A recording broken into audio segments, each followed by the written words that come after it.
안녕하십니까, 시청자 여러분. 오늘은 하루 동안 나온 소식들이 꽤 묵직합니다.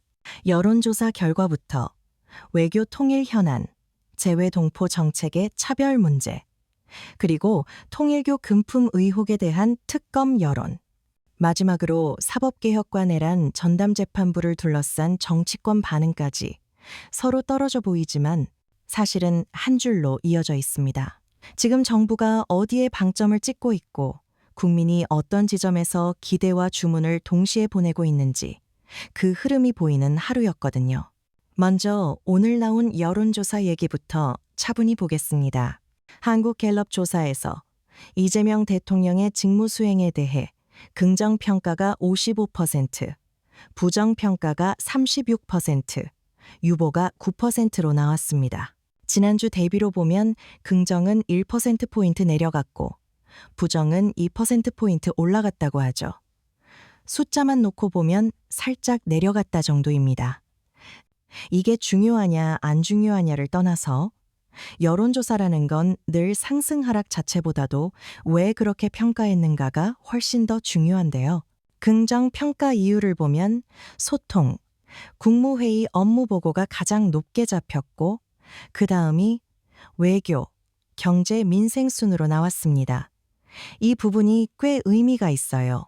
요즘 대통령이 공개 업무 보고를 생중계로 진행하고 디테일을 묻고 현장 이야기를 끌어와서 지시하고 공직사회에 속도감을 요구하는 모습이 보였는데 그게 실제로 소통을 한다, 현장을 챙긴다라는 이미지로 이어지고 있다는 뜻이니까요.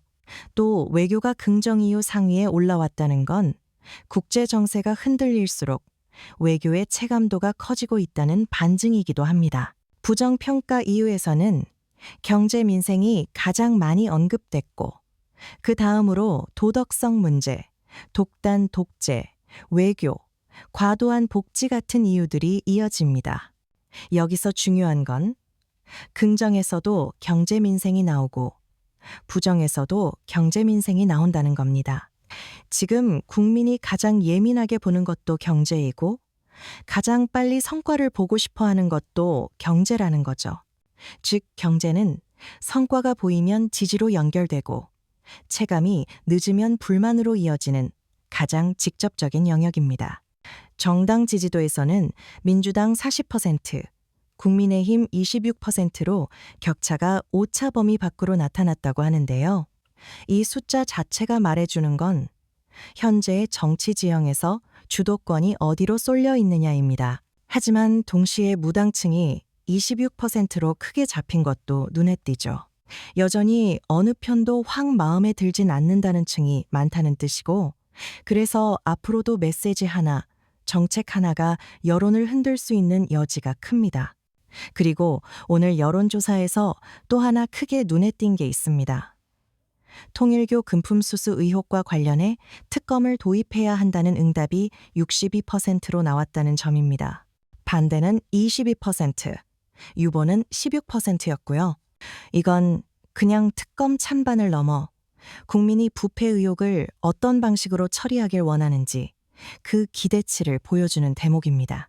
정치권 인사가 얽혀 있고 의혹이 커졌고 수사가 진행 중이라면 투명하게 흔들림 없이 누구든 예외 없이 가야 한다는 요구가 강하게 나타난 거죠. 이 대목은 정부와 여당이 앞으로 어떤 태도를 보이느냐에 따라 신뢰가 오를 수도 있고 반대로 흔들릴 수도 있는 민감한 포인트가 될 겁니다. 여론조사 이야기에서 자연스럽게 국정 운영의 신뢰로 넘어가 보죠. 오늘 나온 다른 소식들을 보면 이재명 대통령이 외교부와 통일부 업무보고에서 직접 던진 메시지가 상당히 선명합니다.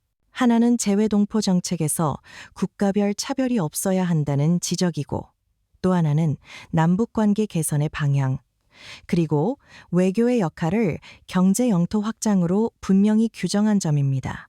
먼저 재외동포 정책 얘기부터 해보겠습니다. 대통령이 동포 또는 재외 국민을 소재 국가별로 차별하는 느낌이 들 때가 있다라고 했죠. 그리고 중국 동포, 재미 동포, 제일 동포를 똑같이 취급하는가라고 물었습니다. 이 말은 굉장히 직접적입니다. 우리는 재외동포라고 하면 다 하나로 묶어서 생각하기 쉬운데 실제 제도와 행정의 디테일로 들어가면 체류 자격, 비자, 국적 회복 기회에서 차이가 생기고 그 차이가 당사자에게는 차별로 체감될 수 있습니다.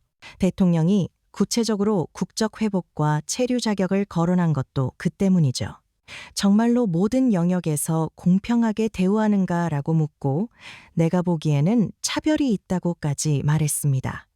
이런 발언은 단순히 외교부나 재외동포청을 혼내는 게 아니라 정책 방향을 명확히 찍어주는 겁니다. 재외동포 정책의 키워드를 포용으로 박아버린 거죠.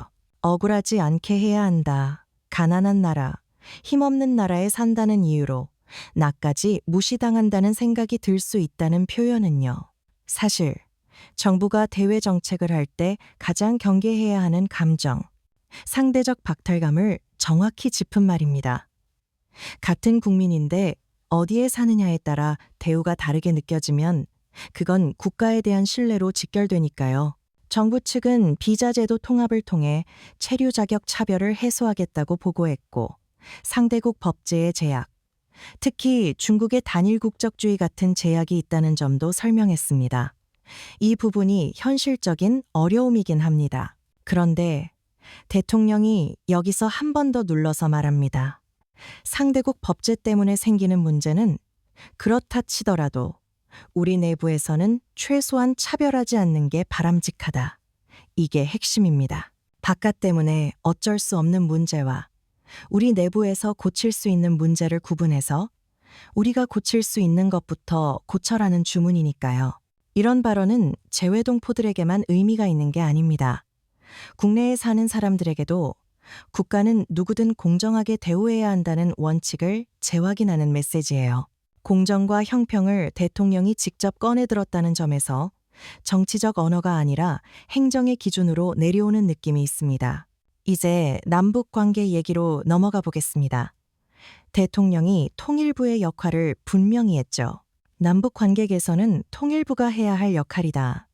그리고 요즘은 남북이 진짜 원수가 된 것 같다는 표현까지 나옵니다.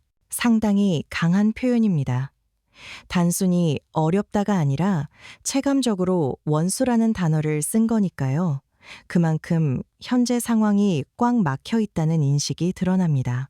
대통령은 바늘 구멍 하나도 여지가 없는 것 같다고 말하면서도 동시에 인내심을 갖고 선제적 주도적으로 적대가 완화되고 신뢰가 조금이라도 싹틀 수 있도록 노력해야 한다고 합니다.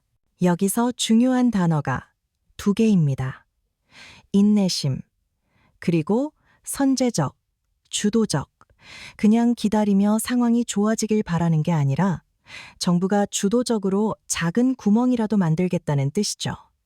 또 대통령은 적대성이 강화되면 경제적 손실로 직결된다고 강조했습니다. 이건 굉장히 현실적인 관점입니다. 남북 관계를 민족 공동체라는 가치의 언어로만 보지 않고 굳이 심하게 다툴 필요가 없다. 적대가 강화되면 손실이 커진다라는 실용의 언어로 풀어낸 거죠.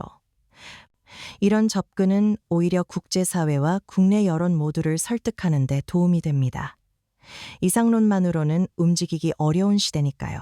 외교부에 대해서는 역할을 또렷하게 규정했습니다.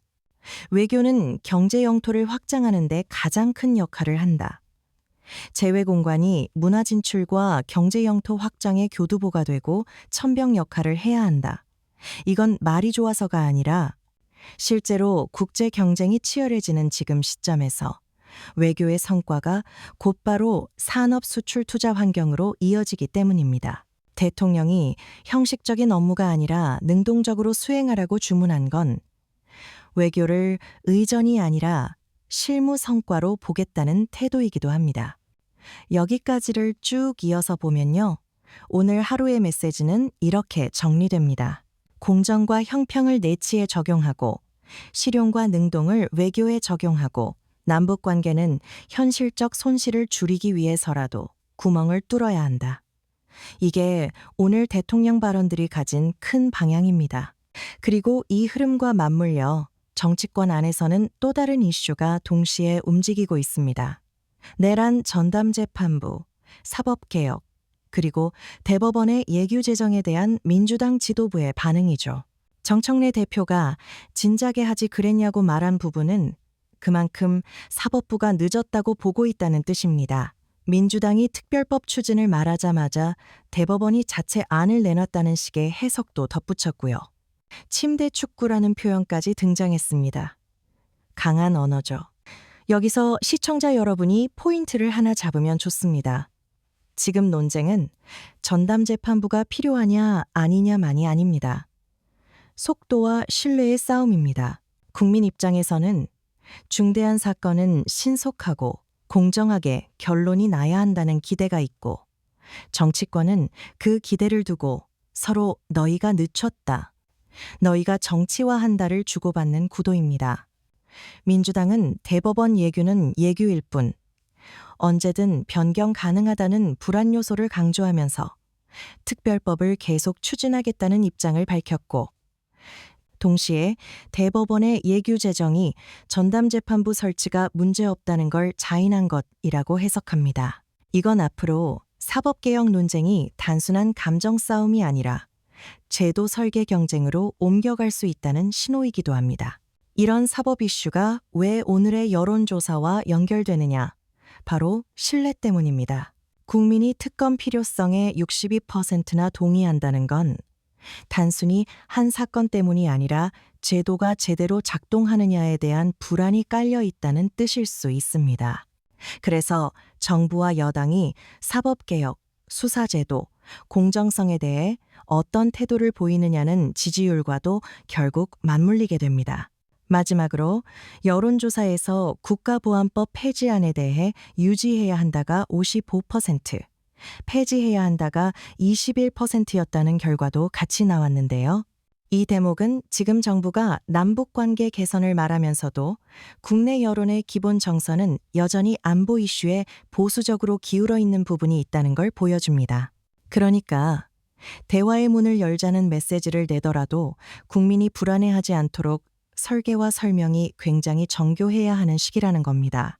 이재명 대통령이 외교통일 업무 보고에서 평화가 가장 확실한 안보 정책이라고 하면서도 동시에 외교가 안보와 경제에 모두 영향을 준다는 현실적 표현을 사용한 것도 그런 여론 환경을 고려한 메시지로 익힙니다. 자, 여기까지 오늘 나온 내용들을 한 번에 묶어보면 크게 세 가지가 보입니다. 첫째, 국정 운영에 대한 평가는 여전히 과반 긍정이지만 경제 민생은 지지와 비판이 동시에 갈리는 핵심 전장이다. 둘째, 통일교 금품 의혹과 같은 부패 권력형 의혹에 대해서는 특검이라는 강한 장치를 요구하는 여론이 크다. 셋째, 외교통일 재외동포 정책에서 대통령이 직접 차별은 줄이고 역할은 분명히 하고 남북관계는 구멍을 뚫어야 한다는 방향성을 선명하게 제시했다. 이런 날에는 사실 정부 입장에서도 메시지가 단순해집니다. 국민이 보는 지점이 분명하다. 그 지점에서 결과를 보여줘야 한다. 공직사회가 느끼는 압박도, 국민이 보내는 기대도 결국은 성과로 귀결될 겁니다. 특히 경제 민생, 그리고 공정한 수사재판에 대한 국민의 요구는 더 커질 가능성이 큽니다. 오늘도 여기까지 함께 들어주셔서 고맙습니다. 내일도 시청자 여러분이 뉴스를 다 봐야만 알 수 있는 이야기를 한 번에 이해할 수 있도록 풀어서 가져오겠습니다.